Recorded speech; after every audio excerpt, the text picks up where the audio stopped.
Il existe des lieux où l'esprit humain se perd. Pas des lieux sur une carte, pas des bâtiments que tu peux entrer ou quitter, pas des quartiers, pas des prisons, pas des pays étrangers.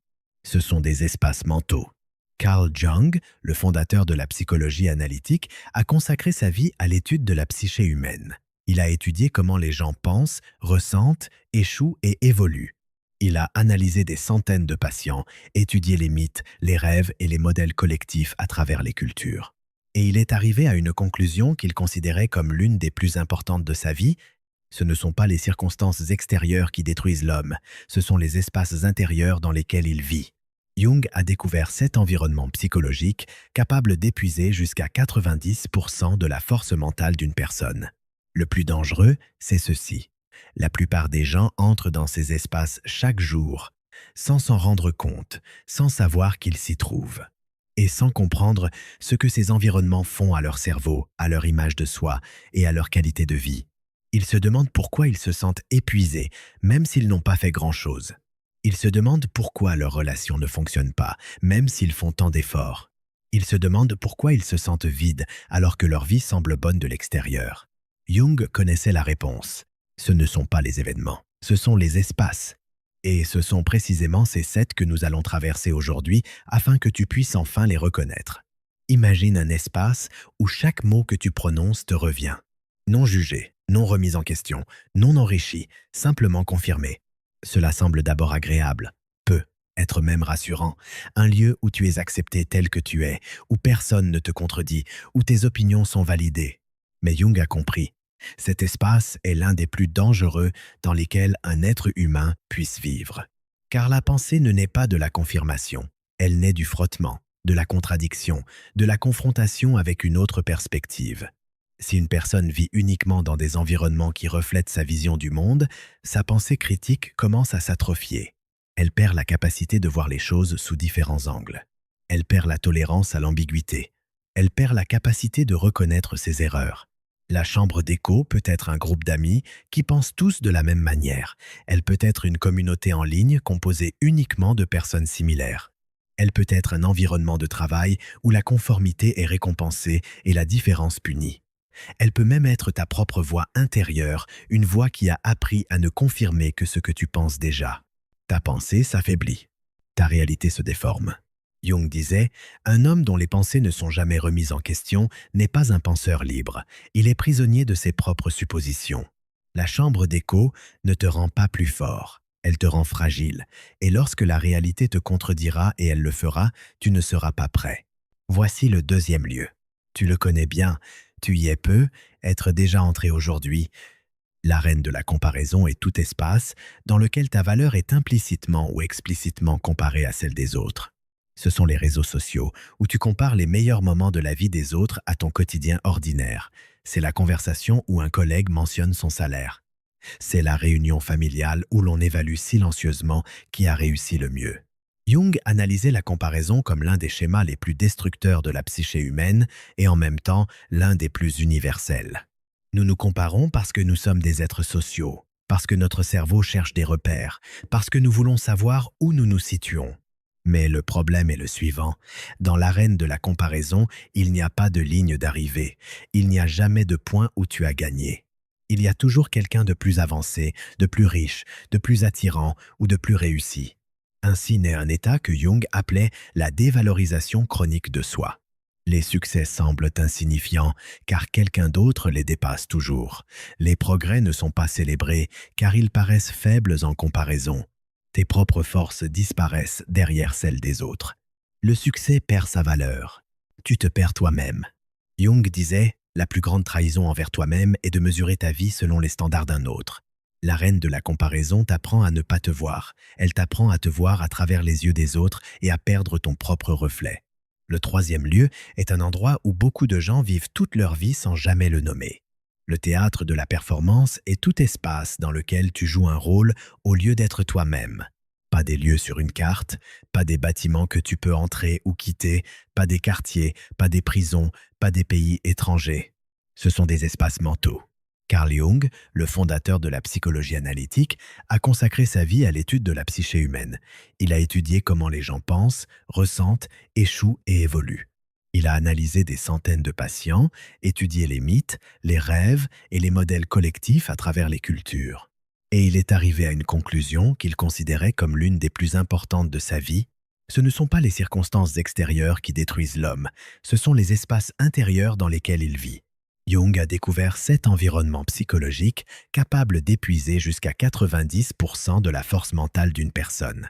Dans cet espace, tu portes un masque, non par méchanceté, non par calcul, mais parce que tu as profondément intégré l'idée que ce que tu es vraiment ne suffit pas. Jung appelait ce masque la persona, le mot latin pour les masques de théâtre de l'Antiquité. Il reconnaissait que chaque personne en a besoin, un rôle social qui l'aide à fonctionner dans la société. Mais il reconnaissait aussi, lorsque l'être humain confond sa persona avec lui-même, lorsqu'il ne peut plus enlever le masque, une catastrophe silencieuse commence. Le théâtre de la performance naît dans des familles où les émotions ne peuvent pas être exprimées. Dans des relations où la faiblesse est utilisée contre toi. Dans des environnements professionnels où la perfection est exigée et l'humanité réprimée. Il naît lorsqu'une personne a appris « Si je montre qui je suis, je serai rejeté. Alors je montre ce que les autres veulent voir. » Mais chaque masque a un prix. Plus tu joues un rôle longtemps, plus tu oublies ce qu'il y a en dessous. La distance entre la persona et ton vrai soi grandit. Et un jour, souvent dans une crise, un effondrement ou un moment silencieux, à 3 heures du matin, tu te demandes « Qui suis-je ?» quand personne ne regarde. L'authenticité est punie. Tu oublies qui tu es. Jung disait « Le but de la vie n'est pas de porter le masque parfait, c'est de pouvoir l'enlever consciemment et survivre malgré tout. » Il existe des lieux où l'esprit humain se perd. Le plus dangereux, c'est ceci. La plupart des gens entrent dans ces espaces chaque jour, sans s'en rendre compte, sans savoir qu'ils s'y trouvent, et sans comprendre ce que ces environnements font à leur cerveau, à leur image de soi et à leur qualité de vie. Ils se demandent pourquoi ils se sentent épuisés, même s'ils n'ont pas fait grand-chose. Ils se demandent pourquoi leurs relations ne fonctionnent pas, même s'ils font tant d'efforts. Ils se demandent pourquoi ils se sentent vides, alors que leur vie semble bonne de l'extérieur. Jung connaissait la réponse. Ce ne sont pas les événements, ce sont les espaces. Et ce sont précisément ces 7 que nous allons traverser aujourd'hui afin que tu puisses enfin les reconnaître. Imagine un espace où chaque mot que tu prononces te revient. Non jugé, non remis en question, non enrichi, simplement confirmé. Cela semble d'abord agréable, peut être même rassurant. Un lieu où tu es accepté tel que tu es, où personne ne te contredit, où tes opinions sont validées. Mais Jung a compris. Cet espace est l'un des plus dangereux dans lesquels un être humain puisse vivre. Car la pensée ne naît pas de la confirmation, elle naît du frottement, de la contradiction, de la confrontation avec une autre perspective. Si une personne vit uniquement dans des environnements qui reflètent sa vision du monde, sa pensée critique commence à s'atrophier. Elle perd la capacité de voir les choses sous différents angles. Elle perd la tolérance à l'ambiguïté. Elle perd la capacité de reconnaître ses erreurs. La chambre d'écho peut être un groupe d'amis qui pensent tous de la même manière. Elle peut être une communauté en ligne composée uniquement de personnes similaires. Elle peut être un environnement de travail où la conformité est récompensée et la différence punie. Elle peut même être ta propre voix intérieure, une voix qui a appris à ne confirmer que ce que tu penses déjà. Ta pensée s'affaiblit. Ta réalité se déforme. Jung disait « Un homme dont les pensées ne sont jamais remises en question n'est pas un penseur libre. Il est prisonnier de ses propres suppositions. La chambre d'écho ne te rend pas plus fort. Elle te rend fragile. Et lorsque la réalité te contredira, et elle le fera, tu ne seras pas prêt. Voici le deuxième lieu. Tu le connais bien. Tu y es peu. Être déjà entré aujourd'hui. L'arène de la comparaison est tout espace dans lequel ta valeur est implicitement ou explicitement comparée à celle des autres. Ce sont les réseaux sociaux où tu compares les meilleurs moments de la vie des autres à ton quotidien ordinaire. C'est la conversation où un collègue mentionne son salaire. C'est la réunion familiale où l'on évalue silencieusement qui a réussi le mieux. Jung analysait la comparaison comme l'un des schémas les plus destructeurs de la psyché humaine et en même temps l'un des plus universels. Nous nous comparons parce que nous sommes des êtres sociaux, parce que notre cerveau cherche des repères, parce que nous voulons savoir où nous nous situons. Mais le problème est le suivant. Dans l'arène de la comparaison, il n'y a pas de ligne d'arrivée, il n'y a jamais de point où tu as gagné. Il y a toujours quelqu'un de plus avancé, de plus riche, de plus attirant ou de plus réussi. Ainsi naît un état que Jung appelait la dévalorisation chronique de soi. Les succès semblent insignifiants car quelqu'un d'autre les dépasse toujours. Les progrès ne sont pas célébrés car ils paraissent faibles en comparaison. Tes propres forces disparaissent derrière celles des autres. Le succès perd sa valeur. Tu te perds toi-même. Jung disait, la plus grande trahison envers toi-même est de mesurer ta vie selon les standards d'un autre. La reine de la comparaison t'apprend à ne pas te voir. Elle t'apprend à te voir à travers les yeux des autres et à perdre ton propre reflet. Le troisième lieu est un endroit où beaucoup de gens vivent toute leur vie sans jamais le nommer. Le théâtre de la performance est tout espace dans lequel tu joues un rôle au lieu d'être toi-même. Dans cet espace, tu portes un masque, non par méchanceté, non par calcul, mais parce que tu as profondément intégré l'idée que ce que tu es vraiment ne suffit pas. Jung appelait ce masque la persona, le mot latin, pour les masques de théâtre de l'Antiquité. Il reconnaissait que chaque personne en a besoin, un rôle social qui l'aide à fonctionner dans la société. Mais il reconnaissait aussi, lorsque l'être humain confond sa persona avec lui-même, lorsqu'il ne peut plus enlever le masque, une catastrophe silencieuse commence.